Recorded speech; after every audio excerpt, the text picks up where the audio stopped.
Hello, welcome to Yoga Story Time. Okay, because my business is called Yoga Story, and the series is called Yoga Story Time. So I'm used to saying, welcome to Yoga Story something. Here we are. So one of my great joys in life is to read out loud. I really enjoy reading out loud to people. In fact, every once in a while, before we go to sleep, I'll read a book to my husband. We're very slowly, we're almost coming to the end. Or did we finish it? Oh man, okay. I'm doing too much. We were reading Lucky Jim, which is a satire on academia. So I thought, well, I enjoy reading out loud. Let me see what I can do here on this stream. Use some more of my equipment and offer some value in the form of reading public domain works. And so I had a friend had introduced me to the site Gutenberg.org. So you'll see that in the description below, wherever you are watching this. And Gutenberg.org is an organization and a website that hosts several public domain works that can be read or performed. You can use the content in just about any way that you like, as long as you acknowledge where it's from and give props to the Gutenberg.org. So they do accept donations. If you want to check out the description and find their website, you can find, again, a ton of classic works, and there's a number of yoga books. And what I'll be reading today is from a series of lectures. This is a series of lectures called An Introduction to Yoga by a woman named Annie Besant. My cat is meowing in the background, so you might be hearing that. He has a toy that he's very proud of. He's very proud to have this toy. Oh, did you get a toy for me? And so this is a series of lectures that was done, 4 lectures delivered at the 32nd anniversary of the Theosophical Society held at Byers on, I may pronounce things wrong, so this is something that I have not read before. But this was held on, these series of lectures were held on December 27th, 28th, 29th, and 30th in 1907. So if you're not familiar with the history of yoga, it's quite ancient.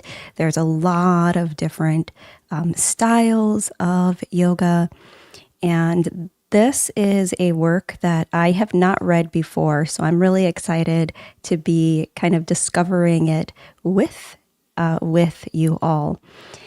So let's get into it. I'll read for about an hour. We'll see where we stop. I'll try to stop someplace, maybe about 50 minutes here now.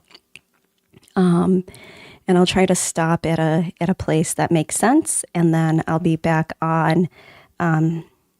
This series I may not do daily. We'll see what my schedule allows, but I'll continue this work. I'm also going to be starting Yoga Sutras reading, and that I'll start December 21st. So you can check that out as well.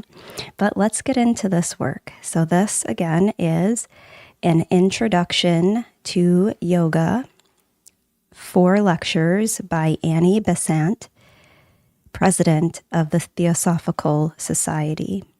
And again, this is from the early 1900s originally. Forward. These lectures are intended to give an outline of yoga in order to prepare the student to take up, for practical purposes, the Sutras of Patanjali, the chief treatise on yoga. I have on hand, with my friend Bhagavan Das as collaborator, a translation of these sutras with Vyasa's commentary, and a further commentary and elucidation written in the light of theosophy. This is obviously a word I have not said often. Theosophy. To prepare the student for the mastering of that more difficult task, these lectures were designed, hence the many references to Patanjali. They may, however, also serve to give to the ordinary lay reader some idea of the science of sciences, and perhaps to allure a few towards its study. So for those of you who are not familiar, Patanjali is thought to be, and kind of has this sort of legend.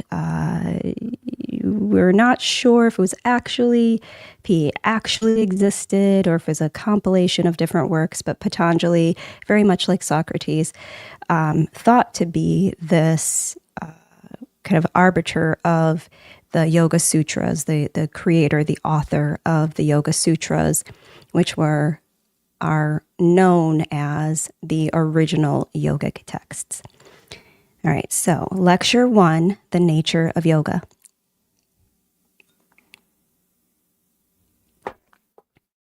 Brothers, in this first discourse, we shall concern ourselves with the gaining of a general idea of the subject of yoga, seeking its place in nature, its own character, its object in human evolution. The meaning of the universe. Let us first of all ask ourselves, looking at the world around us, what it is that the history of the world signifies. When we read history, what does the history tell us? It seems to be a moving panorama of people and events, but it is really only a dance of shadows. The people are shadows, not realities. The kings and statesmen, the ministers and armies, and the events, the battles and revolutions, the rises and falls of states, are the most shadow-like dance of all. Even if the historian tries to go deeper, if he deals with economic conditions, with social organizations, with the study of the tendencies of the currents of thought, even then he is in the midst of shadows, the illusory shadows cast by unseen realities. This world is full of forms that are illusory, and the values are all wrong. The proportions are out of focus. The things which a man of the world thinks valuable, a spiritual man must cast aside as worthless. The diamonds of the world, with their glare and glitter in the rays of the outside sun, are mere fragments of broken glass to the man of knowledge. The crown of the king, the scepter of the emperor, the triumph of earthly power are less than nothing to the man who has had one glimpse of the majesty of the self. What is, then, real? What is truly valuable?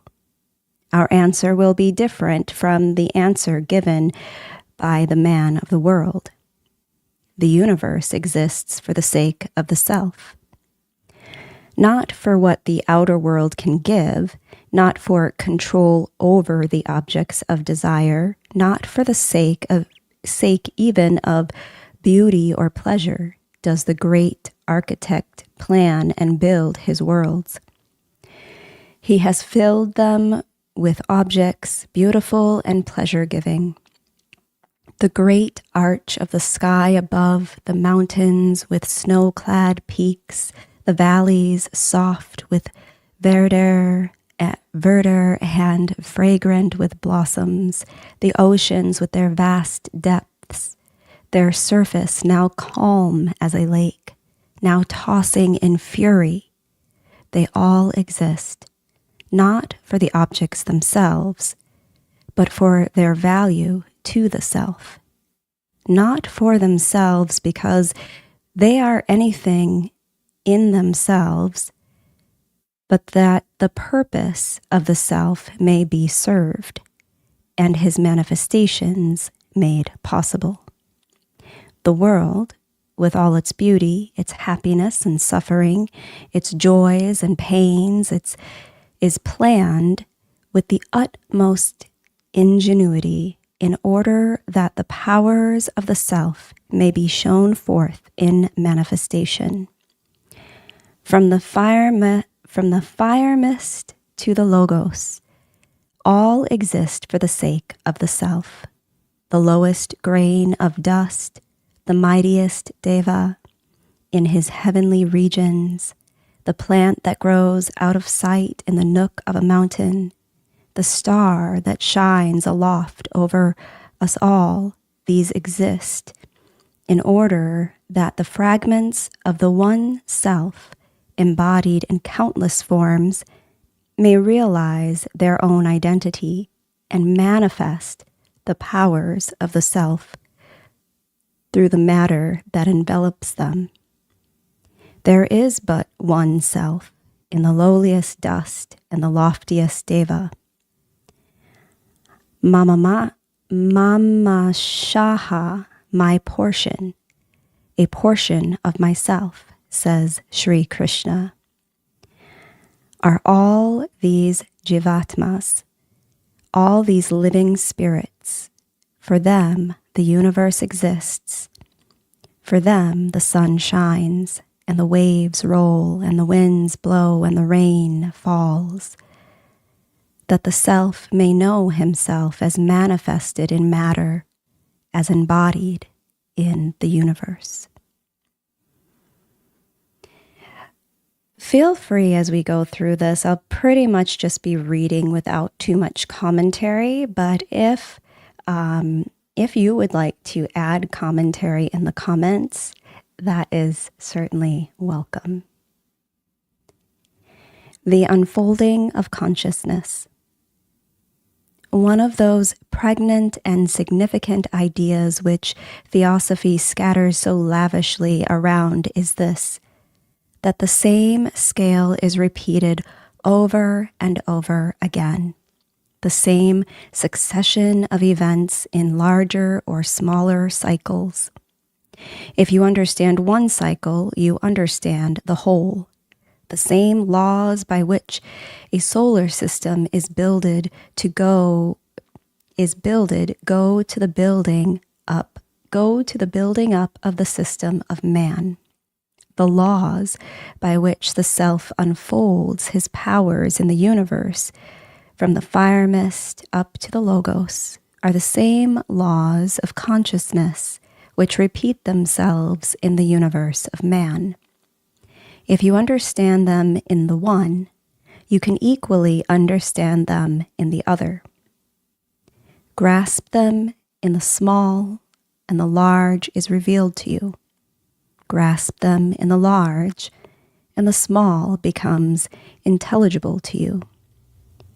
The great unfolding from the stone to the God goes on through millions of years, through eons of time.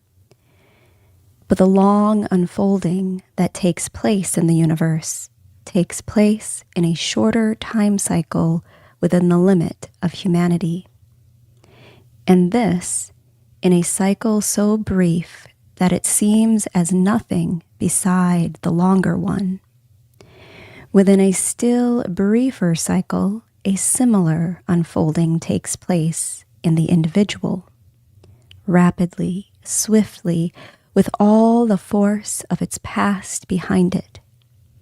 These forces that manifest and unveil themselves in evolution are cumulative in their power, embodied in the stone, In the mineral world, they grow and put out a little more of strength, and in the mineral world accomplish their unfolding. Then they become too strong for the mineral and press on into the vegetable world. There they unfold more and more of their divinity until they become too mighty for the vegetable and become animal. Expanding within and gaining experiences from the animal, they again overflow the limits of the animal and appear as the human. In the human being, they still grow and accumulate with ever-increasing force and exert greater pressure against the barrier. And then, out of the human, they press into the superhuman. This last process of evolution is called yoga. Coming to the individual, the man of our own globe has behind him his long evolution in other chains than ours. This same evolution through mineral to vegetable, through vegetable to animal, through animal to man, and then from our last dwelling place in the lunar orb on to this terrene globe that we call the earth. Our evolution here has all the force of the last evolution in it, and hence, when we come to this shortest cycle of evolution, which is called yoga, the man has behind him the whole of the forces accumulated in his human evolution. And it is the accumulation of these forces which enables him to make the passage so rapidly. We must connect our yoga with the evolution of consciousness everywhere. Else, we shall not understand it at all. For the laws of evolution of consciousness in a universe are exactly the same as the laws of yoga, and the principles whereby consciousness unfolds itself in the great evolution of humanity are the same principles that we take in yoga and deliberately apply to the more rapid unfolding of our own consciousness. So that yoga, when it is definitely begun, is not a new thing, as some people imagine. So I think I am going to add just a little commentary just to kind of break this down to make sure that I'm understanding properly. I believe what Miss Besant is saying here is that if we break this down very briefly, one, history repeats itself, which cliche, but is quite true, and we've heard time and time again. And two, that yoga is not new. It's not new to our human experience as human beings, as growing, living beings that change and grow with the experiences and seasons and everything that makes us who we are. We are already sort of experiencing yoga. We just may not be fully aware that we can apply the principles or the philosophy of yoga to our lives as we learn and grow and shift, is kind of what I'm understanding this a little bit here. Okay, continuing on. The whole evolution, I do want to add also one more part on this, reminding us all that this is from 1907. So this is the early 1900s, well before we've had space travel. I don't know a lot about the history, so maybe people more in the history world can share about what we knew about the stars or about the sun and the moon around the early 1900s, but this is well before space travel. And I'm not even sure when the Wright brothers and sister created the plane, so it might even be before then, but somebody can correct me on that. All right. The whole evolution is one in its essence. The succession is the same, the sequence identical.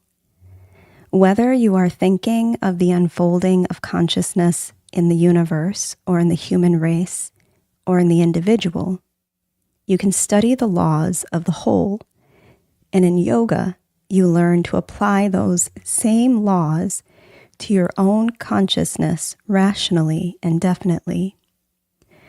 All the laws are one, however different in their stage of manifestation.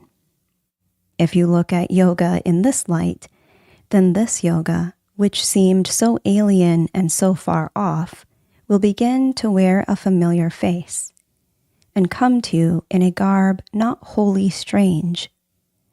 As you study the unfolding of consciousness and the corresponding evolution of form, it will not seem so strange that from man you should pass on to Superman, transcending the barrier of humanity and finding yourself in the region where divinity becomes more manifest. Yes, so is this idea that we have a shared collective consciousness. And it's interesting because if you look across different spiritual philosophies and different religions, and again, I'm not a theologian, I'm not a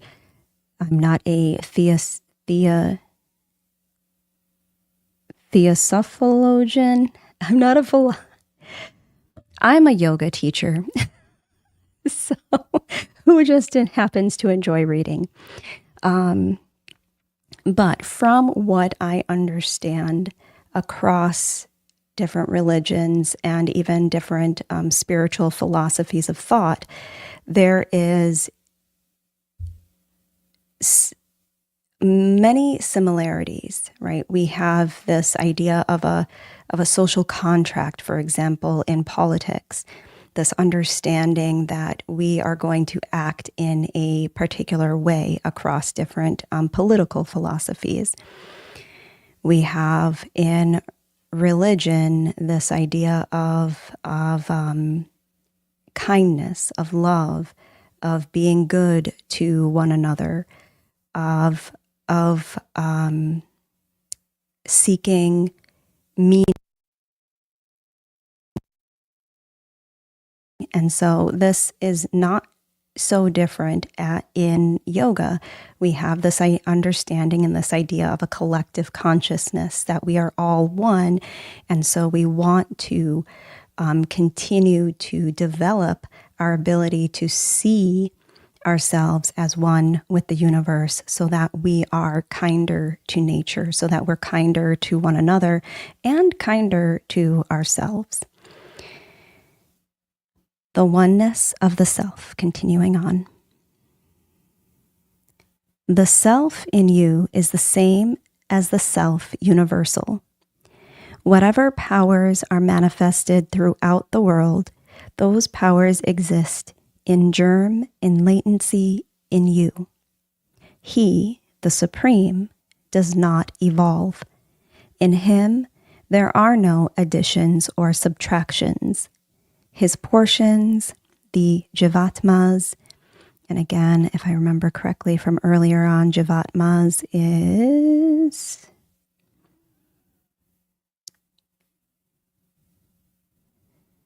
the spirit. What was that?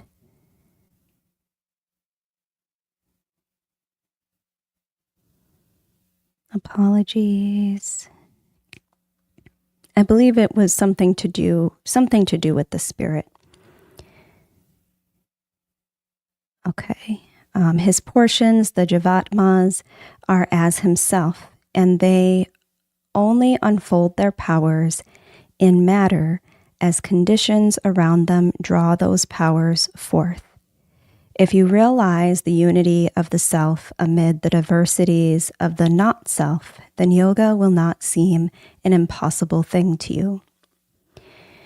And I want to take a quick moment here to, because my religious background, though I don't consider myself this any longer, is in Christianity. And so I think of the phrase that we're made in the image of God is kind of how I'm reading this based on my own personal background.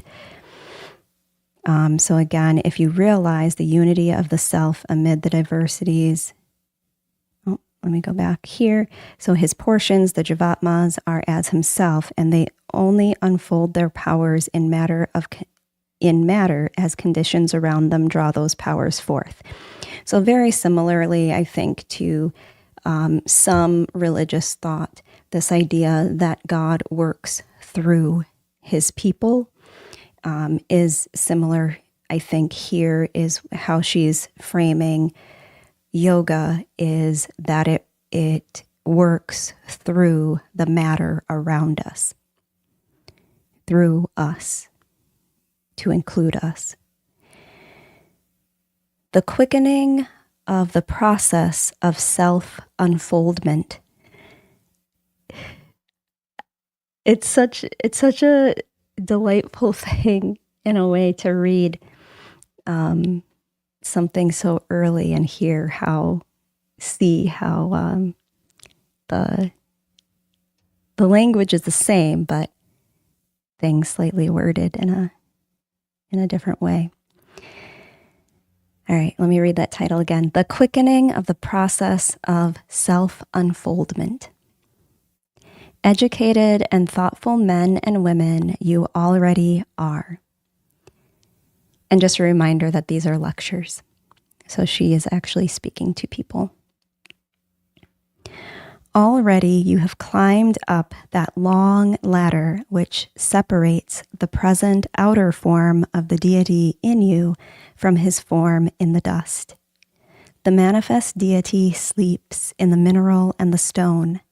He becomes more and more unfolded in vegetables and animals.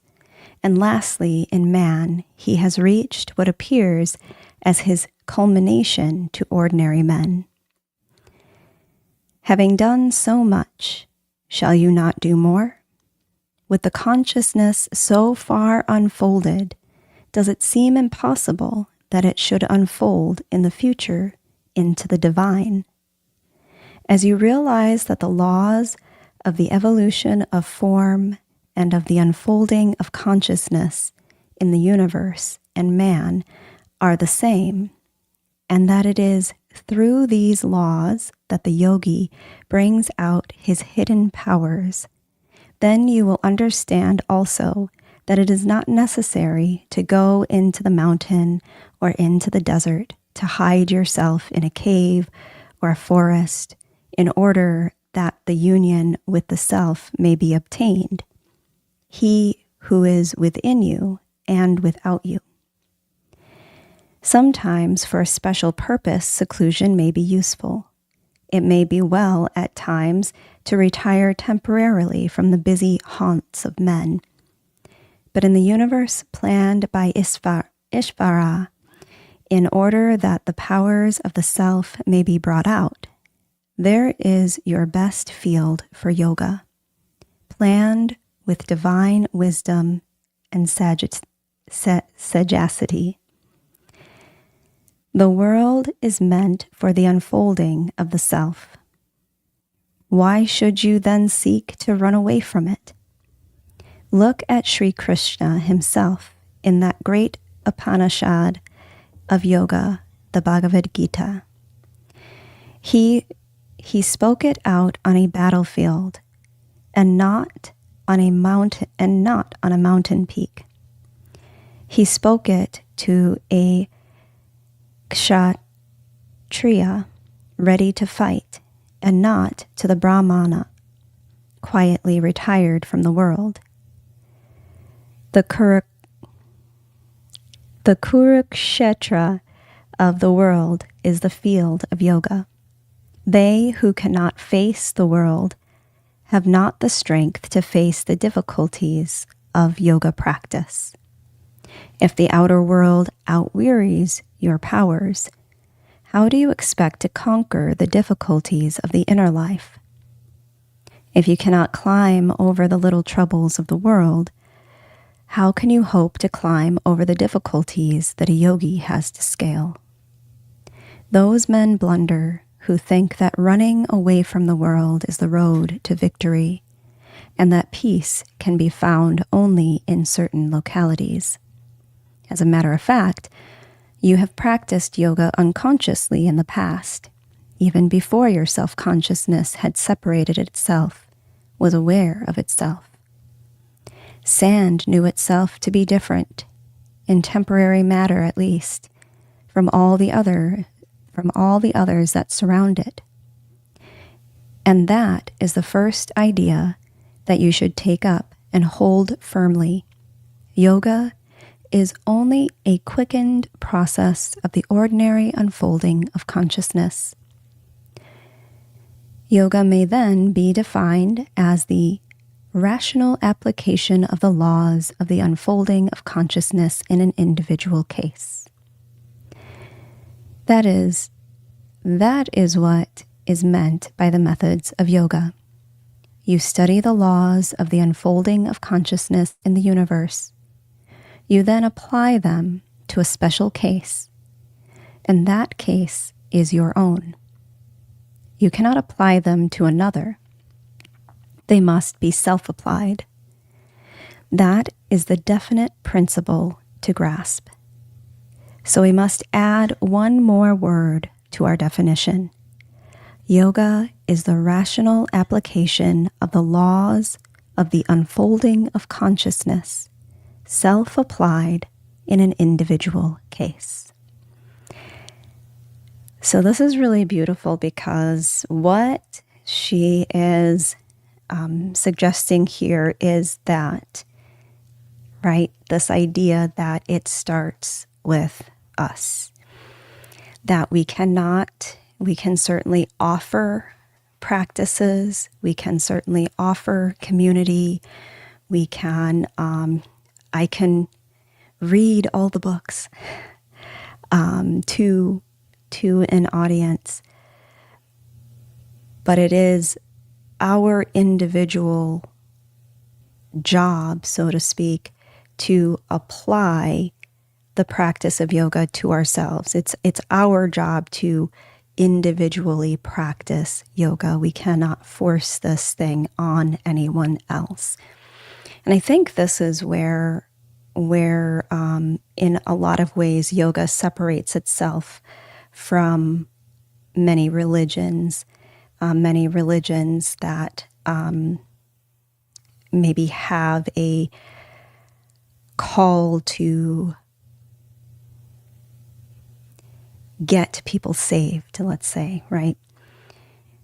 Yoga inherently does not have this same call.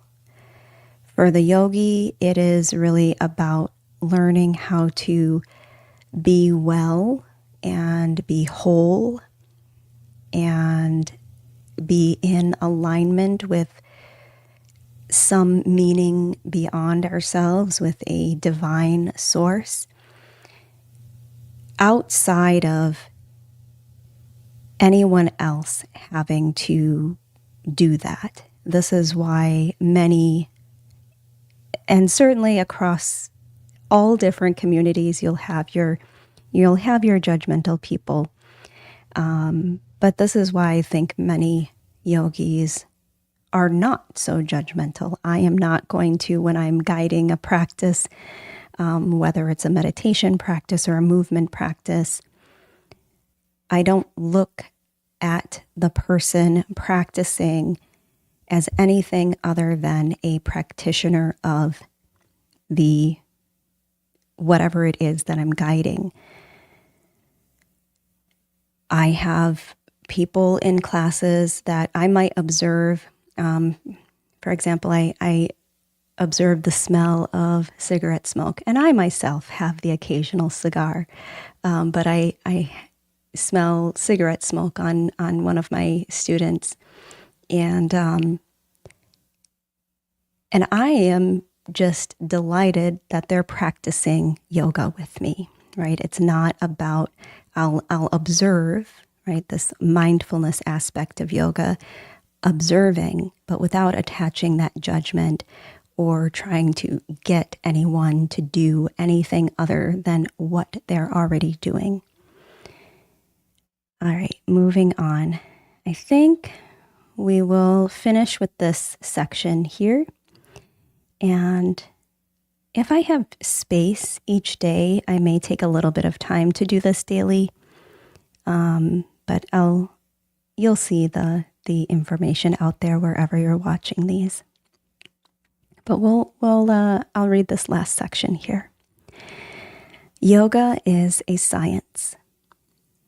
Next, yoga is a science. That is the second thing to grasp.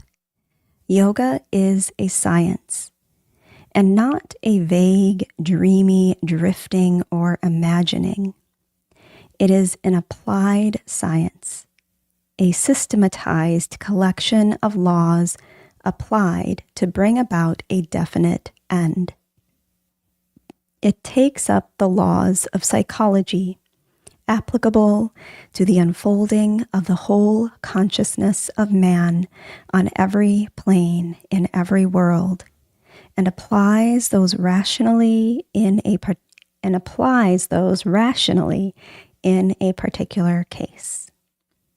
This rational application of the laws of unfolding consciousness acts exactly on the same principles that you see applied around you every day in other departments of science. You know, by looking at the world around you,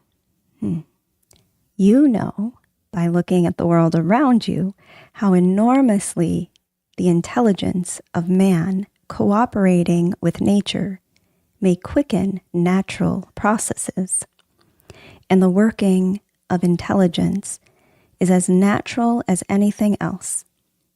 We make this distinction, and practically it is a real one, between rational and natural growth, because human intelligence can guide the working of natural laws.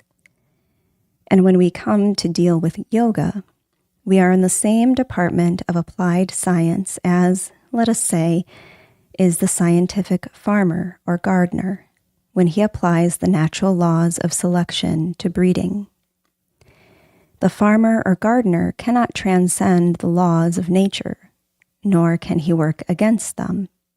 He has no other laws of nature to work with save universal laws by which nature is evolving forms around us. And yet he does in a few years what nature takes perhaps hundreds of thousands of years to do. And how? By applying human intelligence to choose the laws that serve him and to neutralize the laws that hinder.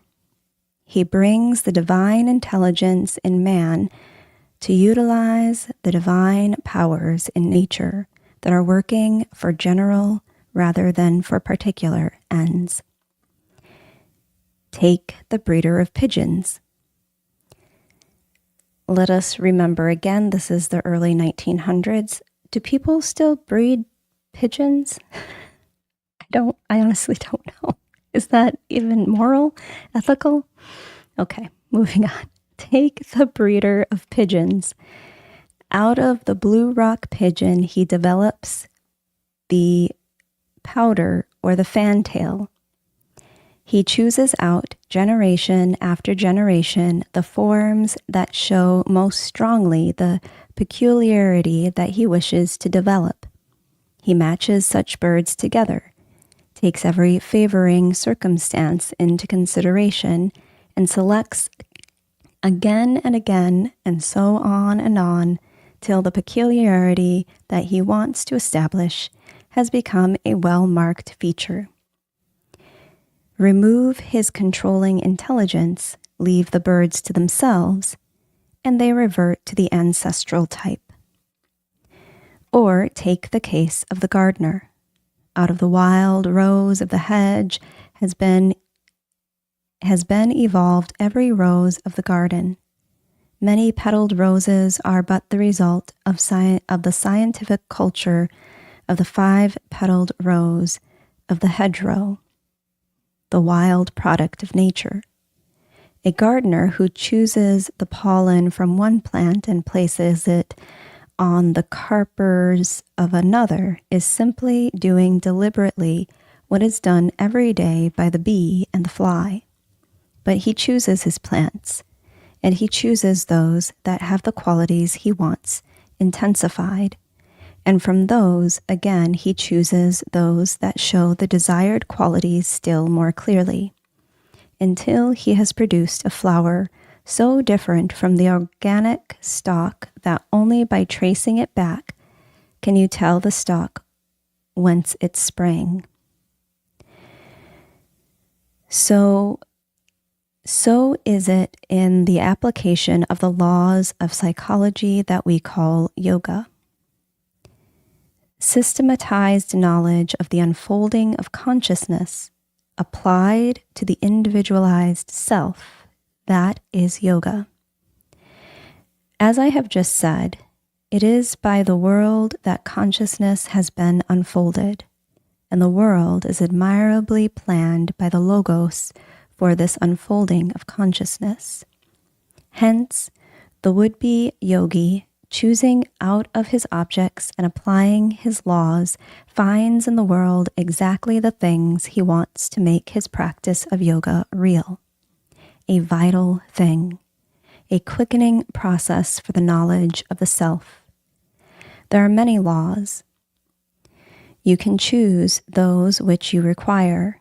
You can evade those you do not require. You can utilize those you need, and thus you can bring about the result that nature, without that application of human intelligence, cannot so swiftly effect. Take it, then, that yoga is within your reach, with your powers, and that even some of the lower practices of yoga, some of the simpler applications of the laws of the unfolding of consciousness to yourself, will benefit you in this world as well as in all others.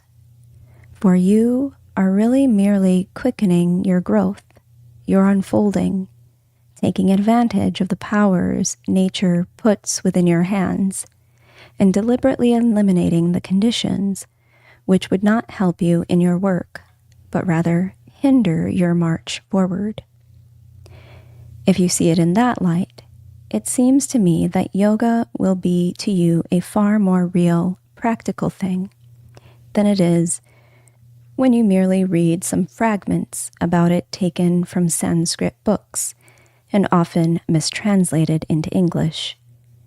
And you will begin to feel that to be a yogi is not necessarily a thing for a life far off, an incarnation far removed from the present one. So I think I'm actually going to go ahead and read one more section because I have a little bit of time here. But yeah, so one of the big points that Annie Besant is making here is she's really trying to make yoga accessible, right? Which is what many of us yoga professionals try to do, and many of us certainly in the West have done so by focusing primarily on the asanas, or what Sanskrit for postures. So we focus on the physical practice of yoga, the movements. We have little elements, little moments of meditative practice within that physical practice, but because when we're in a sort of this fast-moving culture, this culture that values doing, that values action over simply being, it can be a lot easier for us to find stillness after we have moved a whole bunch, right? So many of us yoga professionals still struggle to invite our students to take more of a pause. And I mean, this is part of, I think, why we see, and this is part of what I'm trying to push back against with this page, with this platform, is this constant bombardment of information and loud voices and aggressive voices and quick moving. Everything's just very fast and coming at us at a pace that is actually quite unnatural for us. But it's interesting, though, here that the idea that she's kind of bringing forth is that when we apply yogic principles, that we can more quickly, perhaps,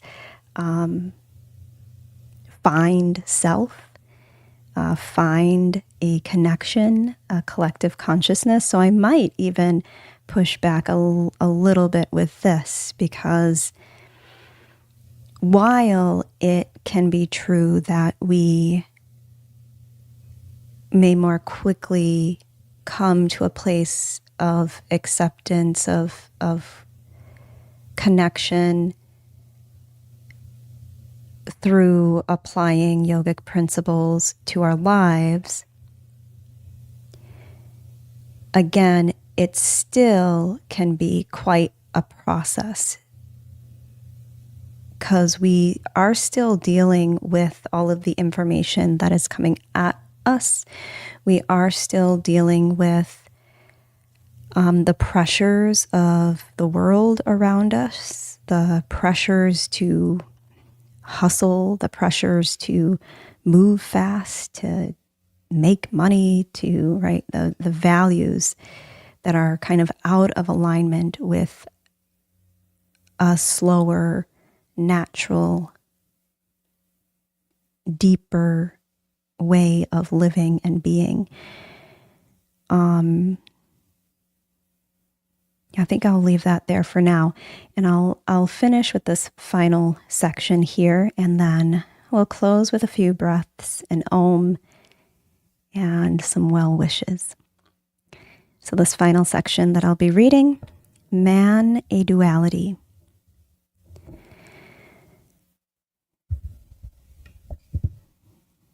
Some of the terms used in yoga are necessarily to be known, for yoga takes man for a special purpose and studies him for a special end, and therefore only troubles itself about two great facts regarding man, mind and body. First, he is a unit of consciousness. That is a point to be definitely grasped. There is only one of him in each set of envelopes, and sometimes the theosophist has to revise his ideas about man when he begins this practical line. Theosophy, quite usefully and rightly, for the understanding of the human constitution, divides man into many parts and pieces. We talk of physical, astral, mental, etc. Or we talk about stula sarya, sukshma sarya, karana sarya, and so on.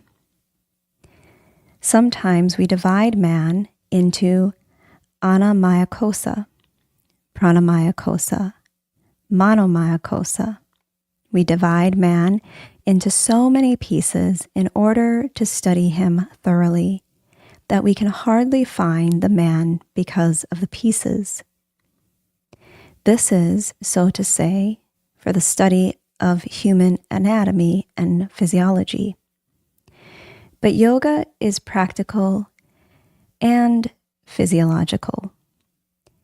I am not complaining of the various subdivisions of other systems. They are necessary for the purpose of those systems.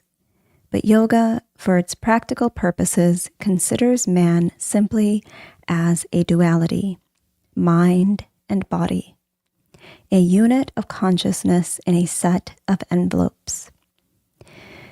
This is not the duality of the self and the not-self, for in yoga, self includes consciousness plus such matter as it cannot distinguish from itself, and not-self is only the matter it can put aside.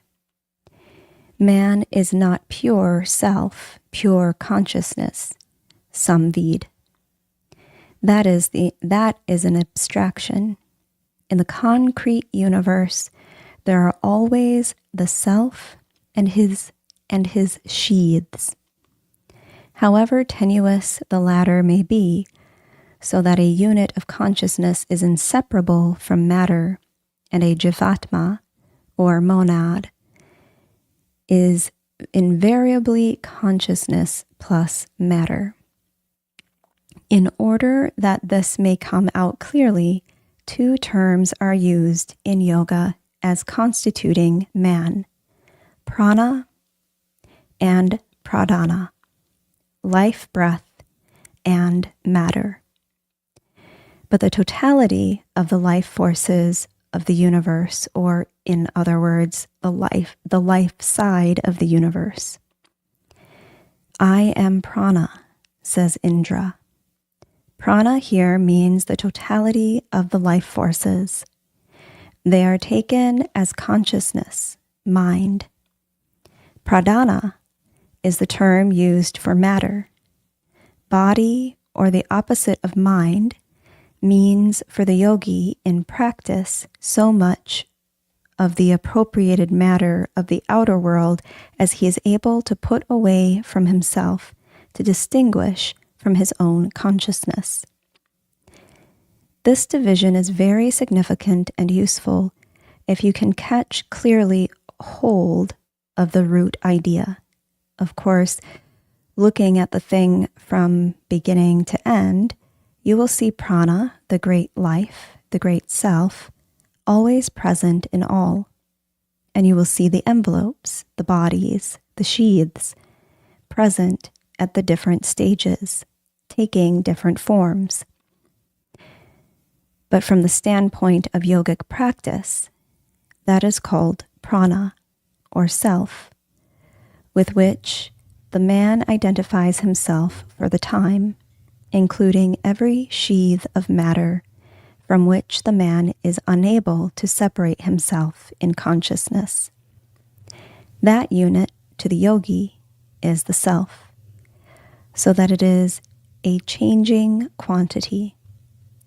As he drops off one sheath after another and says, "That is not myself," he is coming nearer and nearer to his highest point, to consciousness in a single film, in a single atom of matter, a monad. For the practical purposes of yoga, the man, the working conscious man, is so much of him as he cannot separate from the matter enclosing him, or with which he is connected, only that is body, which the man is able to put aside and say, this is not I, but mine. We find we have a whole series of terms in yoga which may be repeated over and over again. All the states of mind exist on every plane, says Vyasa. And this way of dealing with man enables the same significant words, as we shall see in a moment, to be used over and over again, with an ever subtler connotation. They all become relative and are equally true at each stage of evolution. Now, it is quite clear that so far as many of us are concerned, the physical body is the only thing of which we can say, it is not for myself. It is not myself. So that in the practice of yoga at first, for you, all the words that would be used in it to describe the states of consciousness, the states of mind, would deal with the waking consciousness in the body as the lowest state. And rising up from that, all the words would be relative terms, implying a distinct and recognizable state of the mind in relation to that which is the lowest. In order to know how you shall begin to apply to yourselves the various terms used to describe the states of mind, you must carefully analyze your own consciousness and find out how much of it is really consciousness and how much is matter so closely appropriated that you cannot separate it from yourself.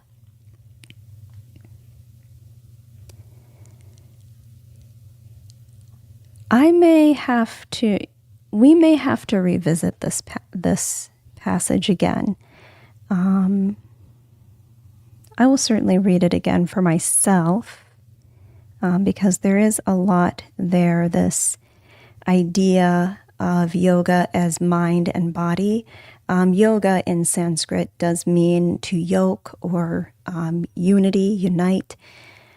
So what I believe she is suggesting here is that idea that the more we practice yoga, embody yoga truly, the more we embody yoga, the more that mind-body connection, we start to do away with whatever of body and mind is not self, higher self, if we want to think about it that way. She's describing in these terms of the lower, kind of the lower self, and she doesn't use the term higher self, but she is using this idea of lower, till we get to a state where our mind and body embodies this oneness of consciousness. So I think we will leave it there today. I really would love to kind of do this like a chapter of day kind of thing, if I can swing it in my schedule. So I will keep adding these on. Again, not quite sure if I'll be able to swing it daily, but we will see. Do tune in a little bit later. I'll be guiding a live. What am I guiding? A breathwork practice, I think, later, 15-minute breathwork practice later on. And you can support my goals.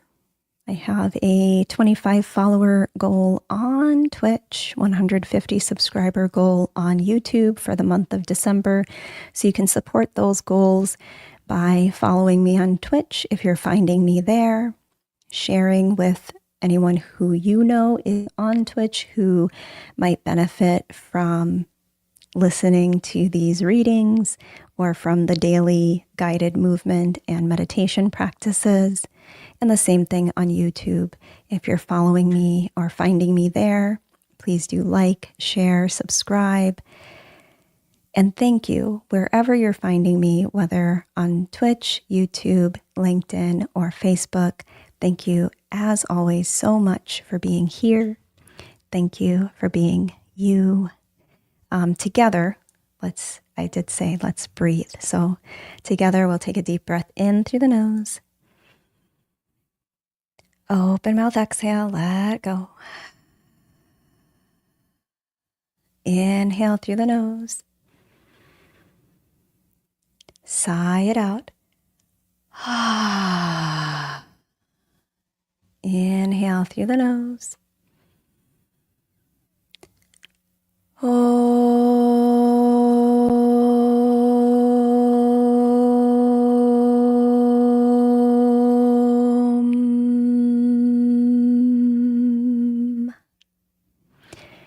Thank you for being here, for being you. Take care of yourselves out there. Peace.